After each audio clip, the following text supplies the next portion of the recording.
अस्सलाम वालेकुम। आप देख रहे हैं PA न्यूज HD और मैं हूं आपके होस्ट सादिया बतूल।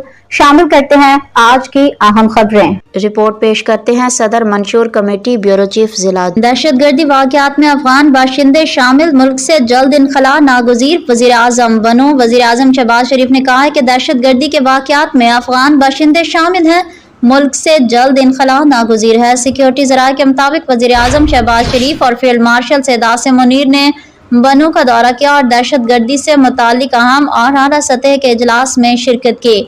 दूसरी जानिब ज़राए ने बताया कि वज़ीर आज़म फील्ड मार्शल जनूबी वज़ीरिस्तान ऑपरेशन में 12 बहादुर शोहदा की नमाज जनाजा में भी शिरकत हुए। इस मौके पर गुफ्तगू करते हुए शहबाज शरीफ का कहना था कि दहशतगर्दी का भरपूर जवाब जारी रहेगा और इसमें किसी किस्म का कोई इबहाम बर्दाश्त नहीं किया जाएगा।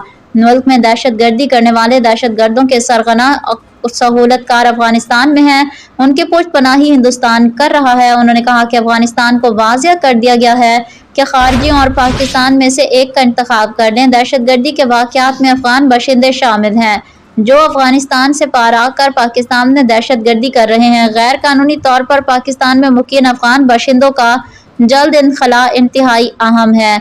वज़ीर आज़म का कहना था कि पाकिस्तानी कौम दहशतगर्दी के मामले पर सियासत और गुमराह कुन बयानिए को मुकम्मल तौर पर रद्द करती है। जो भी खारजियों और हिंदुस्तान के दहशतगर्द प्रॉक्सियों की सहूलतकारी और मामला फहमी की बात करता है वो उन्हीं का आलाकार है और उसे भी उसी जुबान में जवाब दिया जाएगा जिसका वो हकदार है। न्यूज स्टूडियो से अब तक के लिए इतना ही। मजीद खबरों और अपडेट्स के लिए देखते रहिए PA न्यूज HD।